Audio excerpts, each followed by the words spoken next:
श्रीचैतन्यमनोभीष्टं स्थापितं येन भूतले स्वयं रूपकदा मह्यं ददाति स्वपदान्तिकं वन्देऽहं श्रीगुरुं श्रीयुतापदकमलं श्रीगुरुन् वैष्णवांश श्रीरूपं साग्रजातं सहगणा रघुनाथान्वितं तं सजीवं साद्वैतं सावधूतं परिजनसहितं कृष्णचैतन्यदेवं श्रीराधाकृष्णपादान् सहगणा ललिता श्रीविशाखान्वितांश्च हे कृष्ण करुणा सिंधु दीनबंधो जगतपते गोपेश गोपिकाकांत राधाकांत नमोस्तुते तप्त कांचन गौरांगी राधे वृंदावनेश्वरी वृषभानुसुते देवी प्रणमामि हरिप्रिये वाञ्छकल्पतरुभ्यश्च कृपा सिन्धुभ्यैव च पतितानां पावनेभ्यो वैष्णवेभ्यो नमो नमः नमो विष्णुपदाय कृष्णप्रेष्ठाय भूतले श्रीमते भक्तिवेदांत स्वामी इति नामिने नमस्ते सरस्वती देवे गौरवाणी प्रचारिणे निर्विशेष शून्यवादी समस्त देश तारिणे जय श्री कृष्ण चैतन्य प्रभु नित्यानंद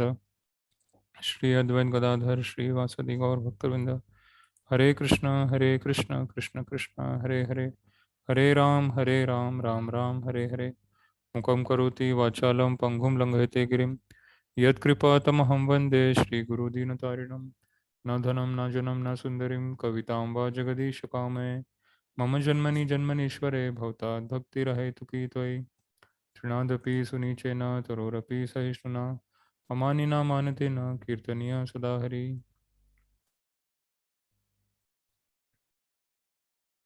हरे कृष्णा। आज हम पढ़ेंगे चैप्टर नंबर 8 वर्स नंबर 23।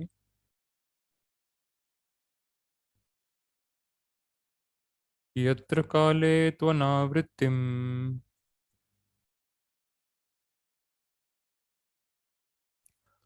सभी श्लोक रिपीट करिए। यत्र काले त्वनावृत्तिम्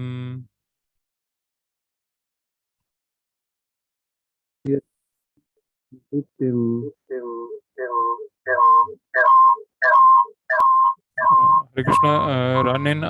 रानेन आप दो डिवाइस में से कनेक्टेड हो क्या?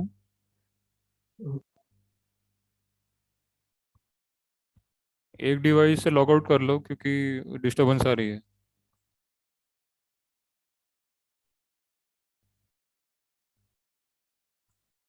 यत्र काले त्वनावृत्तिम्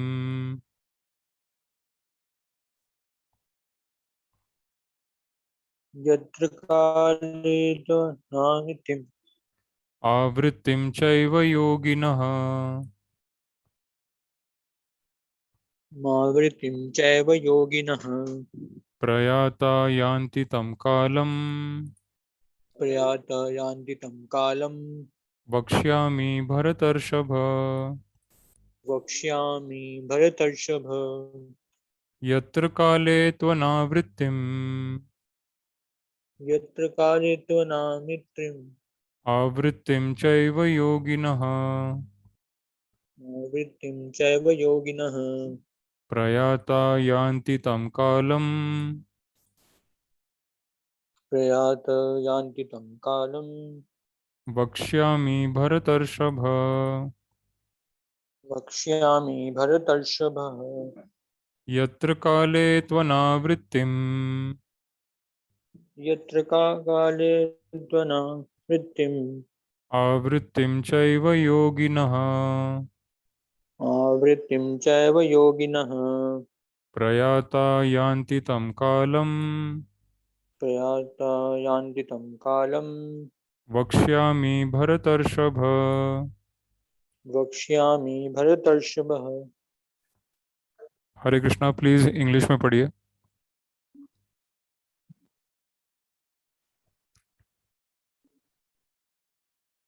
जी प्रभु। सॉरी प्रभु, मेरा पहले वाला आवाज नहीं आ रहा था, इसलिए मैंने दूसरे से कनेक्ट किया था। जी, आप प्लीज इंग्लिश में पढ़िए। जी प्रभु। O best of Bharatas, I shall now explain to you the different time at which passing away from this world, the yogi does or does not come back. Purport: the unalloyed devotees of the Supreme Lord, who are totally surrendered soul, do not care when they leave their bodies or by what method.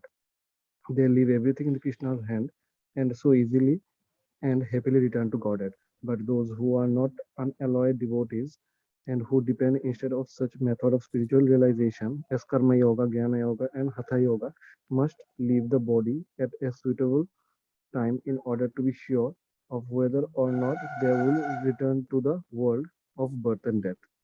If the yogi is perfect, he can select the time and situation for leaving this material world. But if he is not so expert in his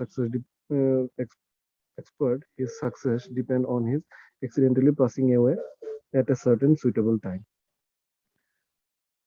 The suitable time at which one passes away and does not come back are explained by the Lord in the next verse. According to the Acharya Baladeva Vidya Bhushana, the Sanskrit word kala used herein refers to the presiding time, deity of time. Hare Krishna, Krishna Krishna, Hare Hare, Hare Ram, Ram Ram, Hare Hare. Jai Srila Prabhupada. Thank you, Prabhuji. जय Srila Prabhupada, thank you. Please Hindi में पढ़िए।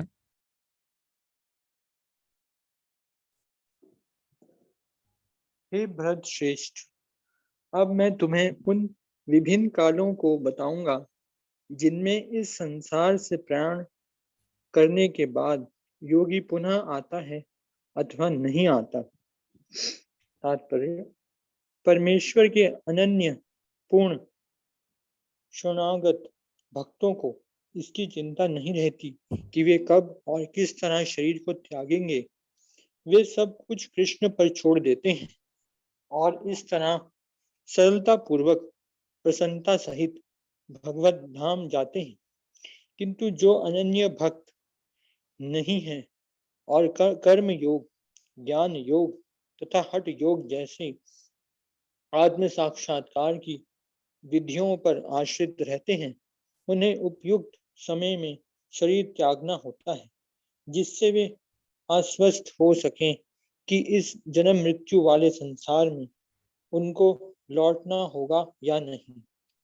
यदि योगी सिद्ध होता है तो वह इस जगत से शरीर छोड़ने का समय तथा स्थान चुन सकता है, किंतु यदि वह इतना पटु नहीं होता तो उसकी सफलता उसके अचानक शरीर त्याग के संयोग पर निर्भर करती है।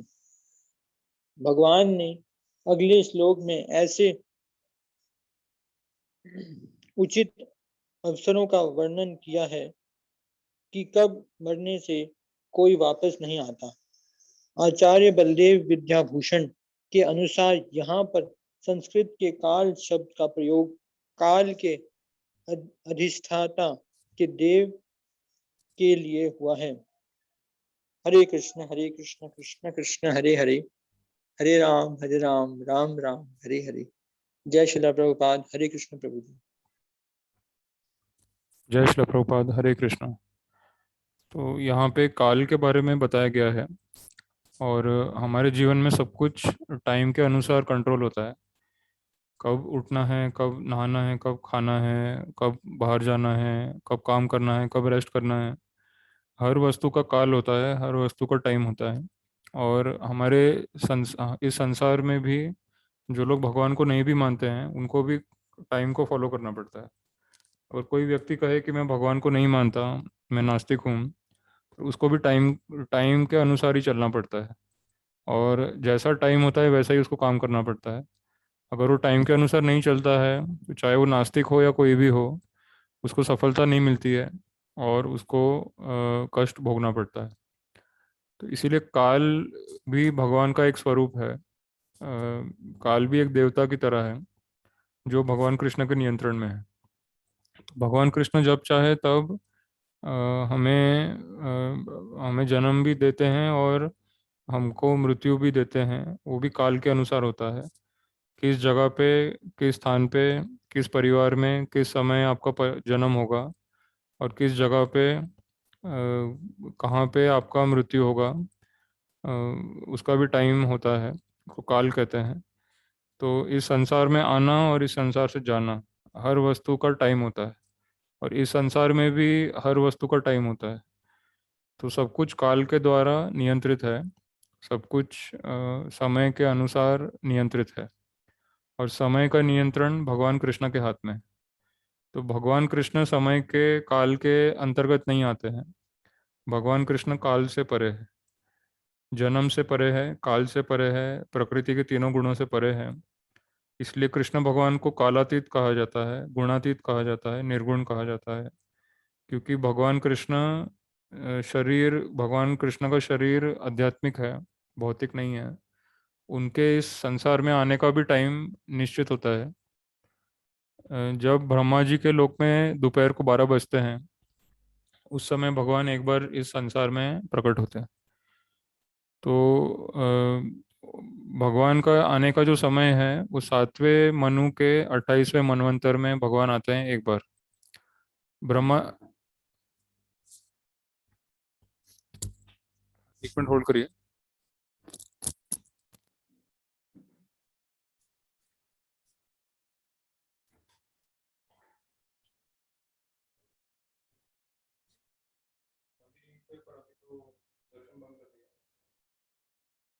क्लास चल रही है, क्लास आपको बैठना है, बैठ सकते हैं।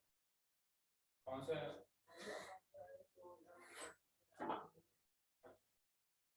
आपको बैठिए।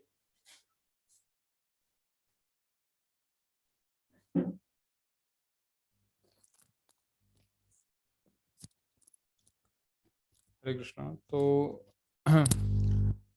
इस श्लोक के अनुसार हर वस्तु का समय होता है, सब कुछ समय के अनुसार कंट्रोल होता है। और हर हर घटना का और हर चीज़ का एक समय होता है। तो कोई भी चीज़ बिना समय के, बिना प्लानिंग के नहीं होती है। जैसे कुछ मूर्ख वैज्ञानिक और कुछ मूर्ख लोग हैं दुनिया में, तो कहते हैं कि दुनिया अपने आप बन गई और इसमें किसी का नियंत्रण नहीं है, इस दुनिया को बनाने के पीछे कोई नहीं है। पर ऐसे मूर्ख लोग भी समय के अनुसार ही उनको चलना पड़ता है। जब सूरज उगता है तभी उनको उठना पड़ता है, फिर ब्रेकफास्ट होता है, फिर उसके बाद काम पे जाते हैं, उसके बाद शाम को सनसेट के आसपास घर पे आते हैं, फिर रात को रेस्ट करते हैं, फिर अगले दिन सुबह उठते हैं। तो चाहे कोई आस्तिक है या नास्तिक है, उसको सूरज के अनुसार ही चलना पड़ता है। जैसे सूर्य चल रहा है वैसे ही सबको चलना पड़ता है। आप चाहे हिंदू है या मुस्लिम है, आप चाहे नास्तिक है या आस्तिक है, आप इंडियन है या अमेरिकन है, ये सारी बेकार की चीज़ें हैं। ये मनुष्य, जो मूर्ख मनुष्य है, उन्होंने अलग अलग देश बना रखे हैं, अलग अलग जातियाँ बना रखी है, अलग अलग मतलब डिवीजन बना रखे हैं मनुष्यों में। पर सभी मनुष्यों को काल को फॉलो करना पड़ता है, टाइम को फॉलो करना पड़ता है। और टाइम जैसे चलता है वैसे ही हमको चलना पड़ता है। कोई ऐसा नहीं बोल सकता कि मैं तो हिंदू हूँ, मैं तो समय से नहीं चलूँगा। या कोई ऐसा नहीं बोल सकता मैं अमेरिकन हूँ, मैं समय के अनुसार नहीं चलूँगा। चाहे हिंदू हो, अमेरिकन हो, भारतीय हो, या किसी भी भाषा बोलने वाला हो, पर जैसे धरती घूम रही है, जैसे सूरज उग रहा है, जैसे सूरज अस्त हो रहा है, और जैसे बारिश हो रही है, और जैसे प्रकृति चल रही है, वैसे ही हमको चलना पड़ता है। तो ये मनुष्यों के एक तरह से पागलपन है, मूर्खता है, कि वो भगवान को नहीं मानते हैं। भगवान को ना भी मानो तो भी सूर्य को मानना पड़ेगा। सूर्य का उगना और सूर्य का अस्त होना, ये तो आंखों के सामने है, ये तो नास्तिक के सामने भी है और आस्तिक के सामने भी है। दोनों को इसे फॉलो करना पड़ता है। और बिना समय के कोई काम कर नहीं सकता। और नास्तिक अगर है कोई तो उसको भी मरना पड़ता है, उसको भी सृष्टि में दंड भुगतना पड़ता है, और उसको भी मृत्यु आती है, उसको भी बुढ़ापा आता है। तो श्रीमद् भागवतम में एक बहुत अच्छा श्लोक आता है, आयुर हरति वै पुंसाम उद्यान अष्टान। मतलब जिस तरह से सूरज उगता है और सूरज ढलता है, तो हमारी आयु कम होती है, हमारी लाइफ स्पैन कम हो जाती है। आयुर हरति वै पुंसाम उद्यान अष्टान, मतलब सूरज उगने और अस्त होने में हमारी आयु को हर लेता है। तो इसीलिए हमारे लाइफ में से एक एक साल कम होता जाता है, फिर हम बूढ़े हो जाते हैं और फिर हम मर जाते हैं। पर जो उत्तम श्लोक भगवान कृष्ण का नाम लेता है, जो सारे वेद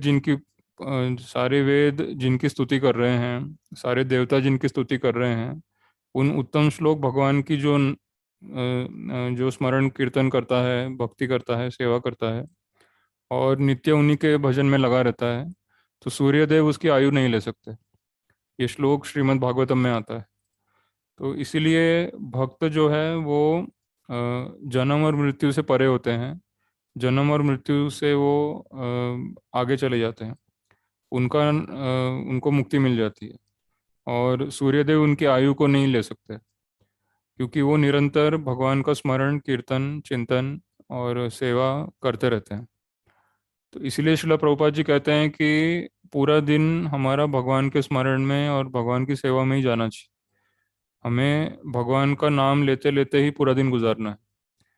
तो 24 घंटे हैं दिन में, 24 घंटे में 86,400 सेकंड है, 1,440 मिनट है एक दिन में, और 86,400 सेकंड्स है। तो जितने भी सेकंड्स है और जितने भी मिनट्स है और जितने भी घंटे हैं एक दिन में, 24 घंटे, 1,440 मिनट और 86,400 सेकंड्स, ये एक एक सेकंड हमारा कृष्णा के नाम में जाना चाहिए। तो अगर हम सो भी जाते हैं तो सोते वक्त भी हरे कृष्णा चैंटिंग लगा के सोना चाहिए, ताकि सुबह उठने से मतलब रात रात भर आपके कान में हरे कृष्णा जाएगा और सुबह उठते ही पहली चीज़ जो आप सुनेंगे वो हरे कृष्णा होगा। और सुबह उठते ही प्रभुपाद कहते हैं कि सबसे पहले भगवान कृष्ण का नाम लो और प्रणाम करो भगवान को, और दिन की शुरुआत भी भगवान के नाम से करो। फिर पूरा दिन भी नाम लो, काम करते हुए भी नाम लो, और काम करते करते भी आप भगवान का नाम ले सकते हैं, या फिर कीर्तन लगा सकते हैं स्पीकर पे या हेडफोन पे, और कीर्तन ही चलना चाहिए 24 घंटे। और रात को सोने के बाद भी कीर्तन ही चलना चाहिए। तो इस तरह से दिन के 24 घंटे, 1,440 मिनट और 86,400 सेकंड्स, ये पूरे का पूरा एक सेकंड भी कृष्णा को नहीं भूलना है पूरे दिन में, और फिर अगले दिन सुबह फिर से वही करना है। तो प्रभुपाद जी कहते हैं कि इसमें कोई ऑप्शन नहीं है, आप इसमें कोई ऑप्शन नहीं ढूंढ सकते कि ठीक है थोड़ी देर भगवान का नाम ले लिया, बाकी थोड़े टाइम में कुछ टाइम पास कर लेता हूँ। जैसे ही आप टाइम पास करते हो तो आपकी आयु कम हो जाती है। ये एक गेम की तरह है, बर्थ और डेथ जो है वो एक गेम की तरह है। इस गेम में वही जीतता है जो एवरी सेकंड कृष्णा को याद करता है। अगर एक सेकंड भी इधर उधर हुआ तो फिर आपका गेम आप हार जाओ। तो हमको इस गेम में जीतना है। तो एक्चुअली हमको जीतने के लिए बनाया है भगवान ने, हारने के लिए नहीं बनाया है। बट एक्चुअली हम लोग हारते ही जा रहे हैं, इतने जन्मों से हम हारते ही जा रहे हैं, क्योंकि हम एक भी सेकंड नाम नहीं लेते भगवान का। और पूरा टाइम वेस्ट हो जाता है, फिर लाइफ कहाँ ख़त्म हो जाती है पता भी नहीं चलता है। बूढ़े हो जाते हैं, हमारी शादी भी हो जाती है, बच्चे भी हो जाते हैं, हम बूढ़े भी हो जाते हैं और मर भी जाते हैं, और फिर से कहीं जन्म होता है। तो ये प्रोसेस बार बार चलता रहता है, पर हमको पता ही नहीं चल रहा एक्चुअली हो क्या रहा है। हमारी आयु क्यों कम हो रही है, हमको बुढ़ापा क्यों आ रहा है, हमको मृत्यु क्यों आ रही है। तो भक्त को पता होता है, भक्त को ये पता है कि मुझे हर श्वास में कृष्णा का नाम लेना है, हर सेकंड में कृष्णा का नाम लेना है। तो फिर भक्त के लिए कोई फर्क नहीं पड़ता है कि वो कौन से काल में मरेगा, दिन में या रात में या उत्तरायण में या दक्षिणायन में। तो अगले जो श्लोक है भगवत गीता के 8.24 से आगे, उसमें भगवान बताएंगे कि एक उत्तरायण होता है, एक दक्षिणायन होता है, एक दिन का समय होता है, एक रात का समय होता है। तो जो लोग भक्ति नहीं करते हैं उनको उस काल पर डिपेंड होना पड़ता है कि अगर वो सही टाइम पे शरीर छोड़ेंगे तो उनको मुक्ति मिलेगी या फिर नहीं मिलेगी। पर वो बहुत रिस्की है, क्योंकि टाइम का कंट्रोल हमारे हाथ में है नहीं, और हमारे हाथ में ये कंट्रोल भी नहीं है कि मैं मेरी मृत्यु कब होगी। पर जो भक्त होता है वो एग्जैक्ट टाइम और प्लेस डिसाइड कर सकता है कि इस टाइम पे इस जगह पे मैं अपना शरीर छोड़ूंगा। जैसे शिला प्रभुपाद जी ने 1977 में नवंबर 14 को अपना शरीर छोड़ा। उससे ठीक 6 महीने पहले वो ऋषिकेश में आए थे, और ऋषिकेश में आके उन्होंने अपने डिसाइपल्स को बताया था कि ठीक 6 महीने बाद इस जगह पे इस समय को मैं अपना बॉडी छोड़ूंगा। मतलब उनको 6 महीने पहले से आइडिया था कि मुझे एग्जैक्टली कौन सी डेट पे, कौन से टाइम पे, किस जगह पे मुझे अपनी बॉडी को छोड़ना है। तो इसको कहते हैं परफेक्शन। मतलब प्रभुपाद जी इतने सेल्फ रियलाइज थे कि उनको 6 महीने पहले मालूम था एग्जैक्टली कब वो अपनी बॉडी को छोड़ेंगे, एग्जैक्टली कौन सी जगह पे छोड़ेंगे। उन्होंने ये भी बताया कि मैं वृंदावन में अपनी बॉडी छोड़ूंगा, और इस नवंबर में और इस डेट पे और इस टाइम पे।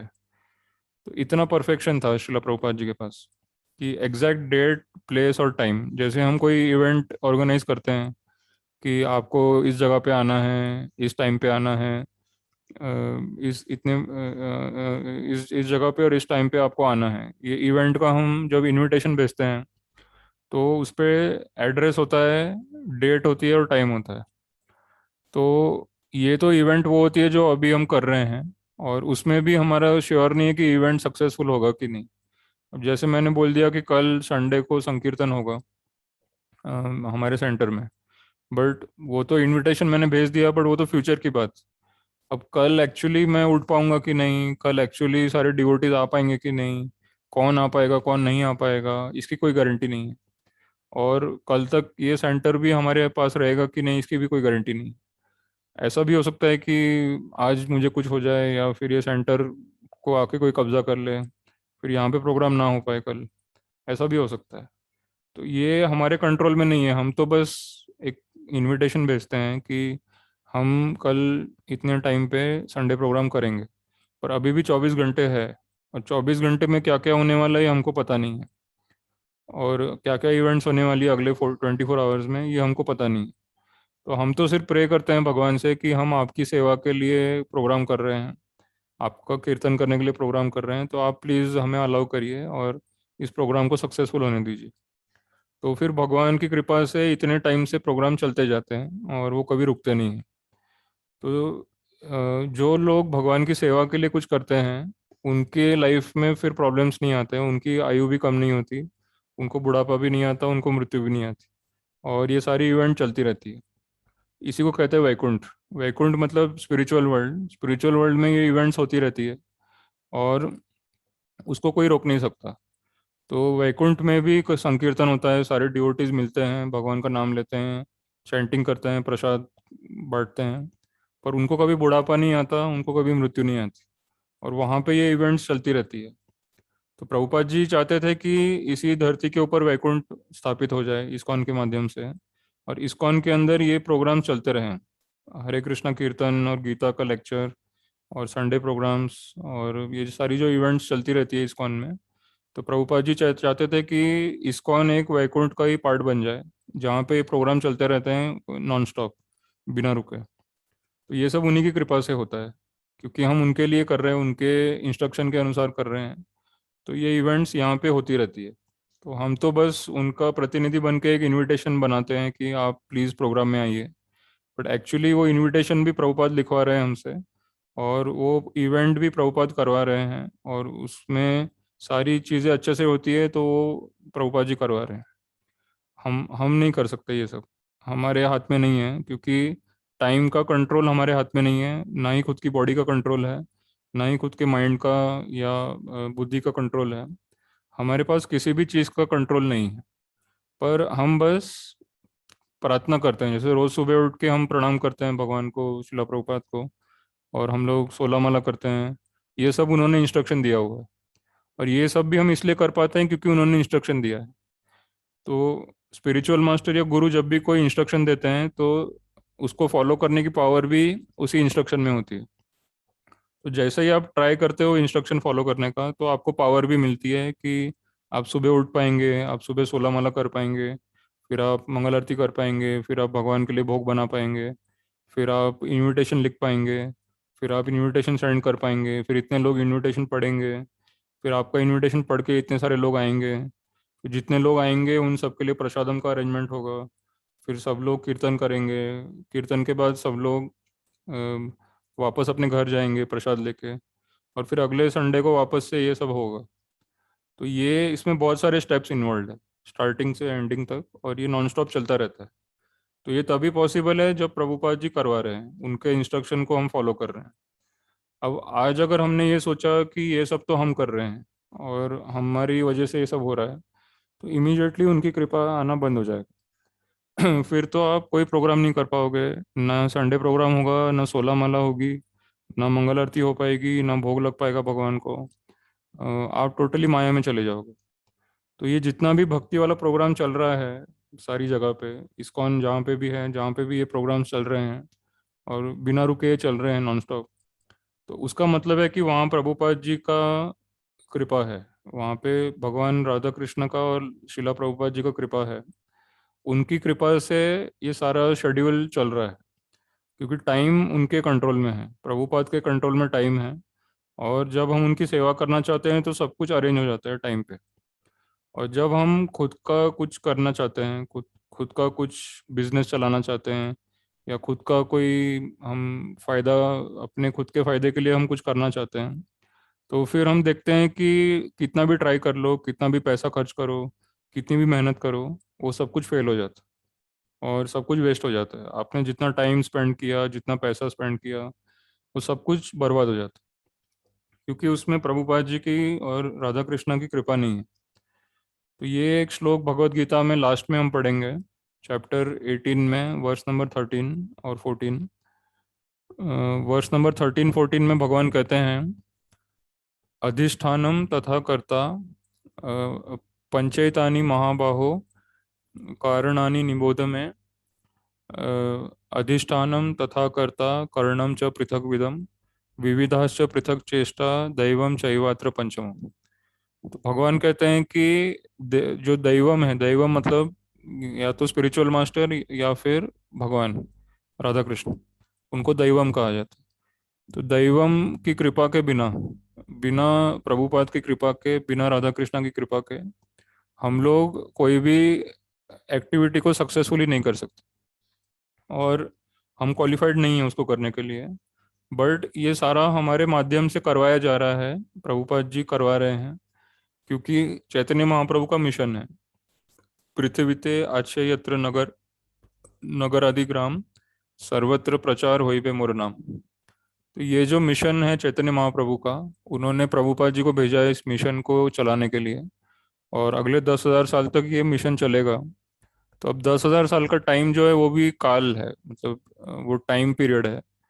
तो वो 10,000 साल का जो टाइम पीरियड है वो भी सुनने में लगता है कि इम्पॉसिबल है, ऐसा कैसे हो सकता है कि इस्कॉन 10,000 साल तक चलेगा।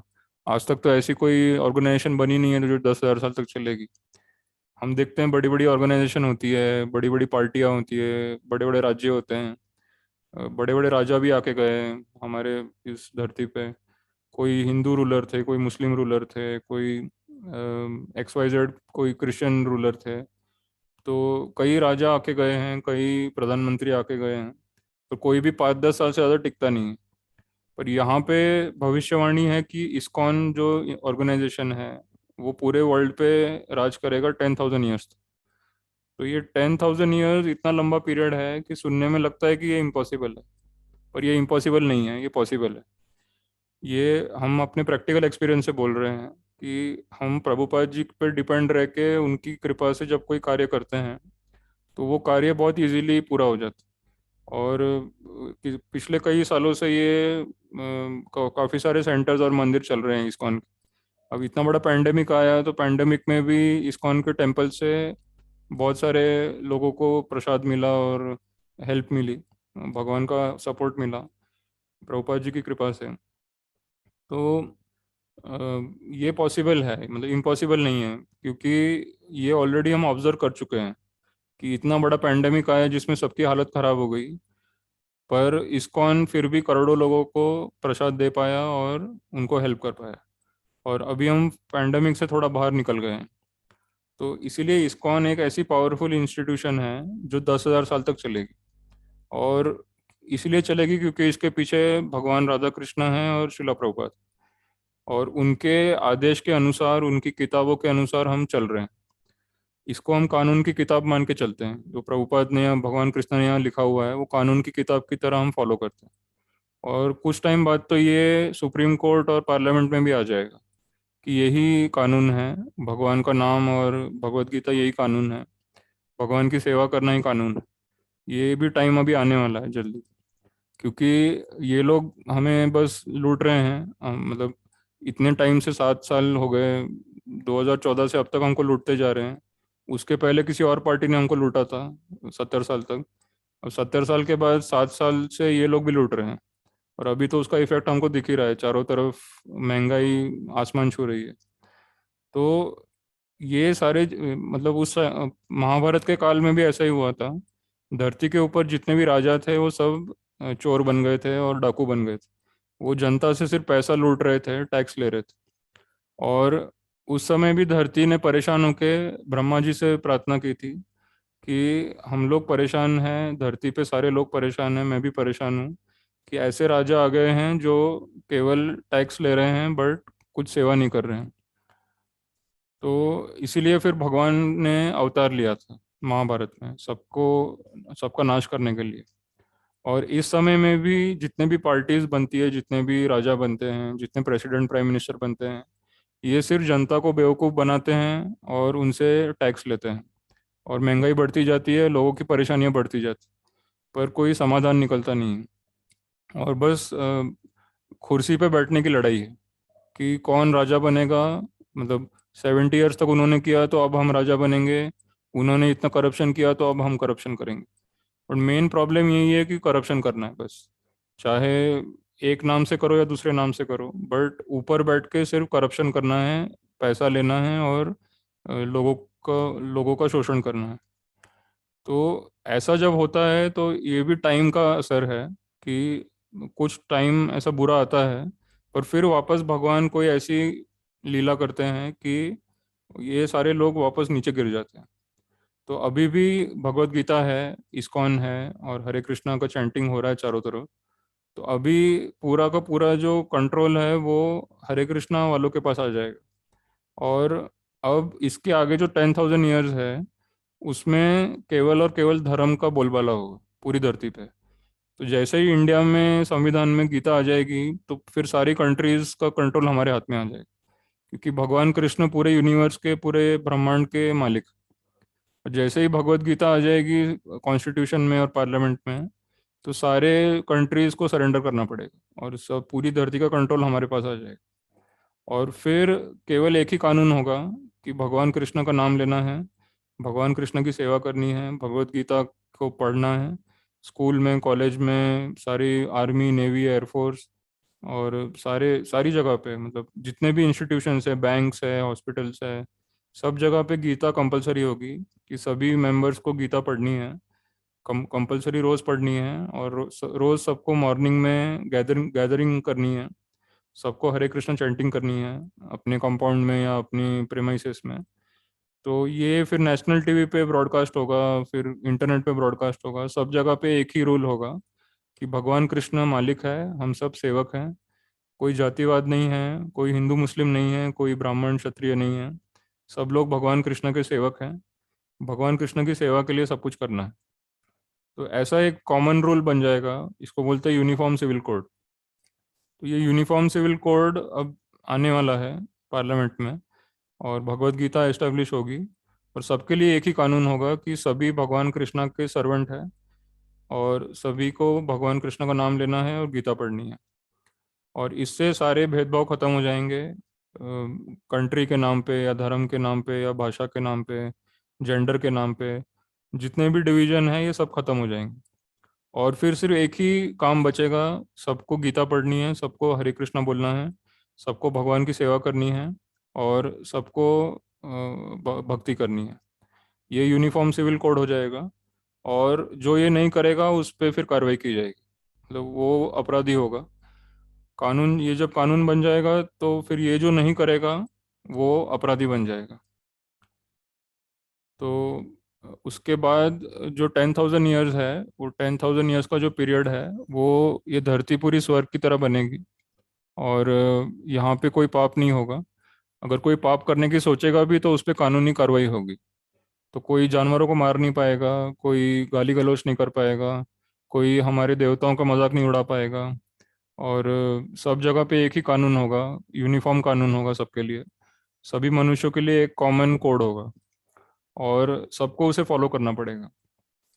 तो इसके प्रभाव से फिर जब प्रभुपाद की किताबें कानून की किताबें बन जाएगी, फिर इस धरती पे स्वर्ग और वैकुंठ जैसी एटमॉस्फेयर हो जाएगी, और सभी लोग भगवान के लिए काम करेंगे, और बेरोजगारी भी नहीं होगी, क्योंकि करोड़ों लोगों के पास काम होगा। सुबह उठना, माला करना, भगवान की पूजा करना, गीता पढ़ना, फिर भगवान के लिए भोग बनाना, फिर सबको प्रसाद डिस्ट्रीब्यूट करना, फिर मंदिर की सफाई करना, और डिस्ट्रीब्यूशन करना बुक्स का, फिर बुक्स को पढ़ना, और पब्लिकली उसको ब्रॉडकास्ट करना। तो बहुत सारे काम होंगे सबके पास, सारे यंगस्टर्स के पास काम होंगे, और यंगस्टर्स क्या, बच्चों के पास, यंगस्टर्स के पास, बूढ़ों के पास, सबके पास काम होगा, सबको यही काम करना है। तो बेरोजगारी भी ज़ीरो हो जाएगी, और करोड़ों लोगों के पास रोजगार होगा, और करेंसी भी बंद हो जाएगी। कि करेंसी की ज़रूरत ही नहीं है। सबको हरे कृष्णा बोलना है, चैंटिंग करनी है, प्रसाद लेना है, और फिर धरती माता भी बहुत प्रसन्न होगी कि सभी धरती पर रहने वाले सभी लोग हरे कृष्णा बोल रहे हैं और सभी गीता पढ़ रहे हैं। तो फिर बहुत सारी फसल होगी, बहुत सारे फ्रूट्स, वेजिटेबल्स, अनाज, दूध वगैरह बहुत कुछ मिलेगा, क्योंकि फिर कोई गाय को मारेगा नहीं, गाय को नहीं काटेगा, जानवरों को नहीं काटेगा, तो फिर पाप नहीं होंगे। तो बहुत सारा अनाज पैदा होगा, बहुत सारा दूध मिलेगा, और खाने पीने की चीज़ें बहुत सारी मिलेगी। तो कोई भूखा भी नहीं रहेगा और सबके पास काम होगा। और फिर सब लोग एक ही काम करेंगे, भगवान की भक्ति। तो ये शंकर भगवान ने भी बोला है, एकम शास्त्रम देवकी पुत्र गीतम, एको देवो देवकी पुत्र एव, एको मंत्र तस्य नामानि यानि, कर्मपि एकम तस्य देवस्य सेवा। तो शंकर भगवान कहते हैं पद्म पुराण में कि एक ही भगवान है श्री कृष्ण, एक ही शास्त्र है भगवत गीता, एक ही मंत्र है हरे कृष्णा, और एक ही काम है कृष्ण भगवान की सेवा। तो ये चार लाइनें संविधान में आ जाएगी जो शंकर भगवान ने बोली है, और इस तरह से पूरे वर्ल्ड में एक यूनिफॉर्म सिविल कोड होगा, और फिर सारे प्रॉब्लम्स खत्म हो जाएंगे, एकदम ज़ीरो हो जाएंगे प्रॉब्लम सारे। तो ये टाइम अभी आने वाला है, ये सिर्फ टाइम की बात है। धीरे धीरे सब कुछ क्लियर हो रहा है और सारी सच्चाई सामने आ रही है। तो धीरे धीरे लोग अब इन लोगों को वोट देना ही बंद कर देंगे। ये जो चोर ऊपर बैठे हैं, इन सबको कोई वोट ही नहीं देगा, और फिर भगवत गीता आ जाएगी संविधान में, और सिर्फ कृष्ण भगवान की सेवा होगी। तो इस तरह से इस दुनिया में शांति फैलेगी, और आगे का जो काल है, 10,000 साल का जो काल है, ये कृष्ण काल होगा। तो कोरोना काल अभी ख़त्म होने वाला है। कोरोना काल के बाद अब आएगा कृष्ण काल, और कृष्ण काल रहेगा 10,000 साल तक। इसको कोई रोक नहीं पाएगा, और सबका जीवन अच्छा रहेगा, और सबको भक्ति मिलेगी। तो ये श्लोक का तात्पर्य है। यहाँ पे किसी को कोई प्रश्न या डाउट है तो पूछ सकते हैं।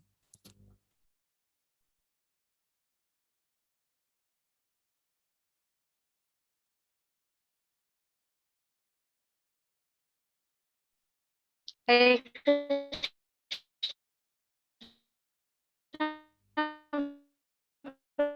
हरे कृष्णा, आपकी आवाज़ कट हो रही है, आपकी आवाज़ नहीं आ रही है। हरे कृष्णा,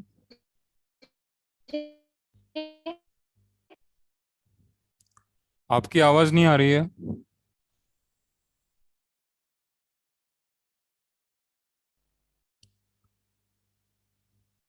हाँ, अब आ रही है प्रभु जी। हाँ बोलिए, आ रही है। हरे कृष्णा। जी। हरे कृष्णा। प्रभु जी। आप आप ऐसा करिए, मुझे क्वेश्चन पूछना है आपको तो व्हाट्सएप पे पूछ लीजिए, आपकी आवाज़ कट हो रही है बार बार।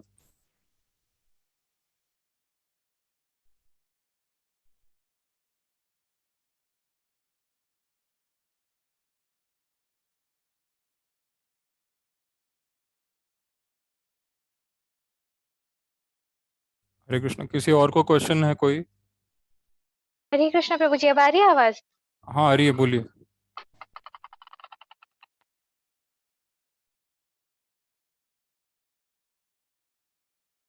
हरे कृष्णा, बोलिए।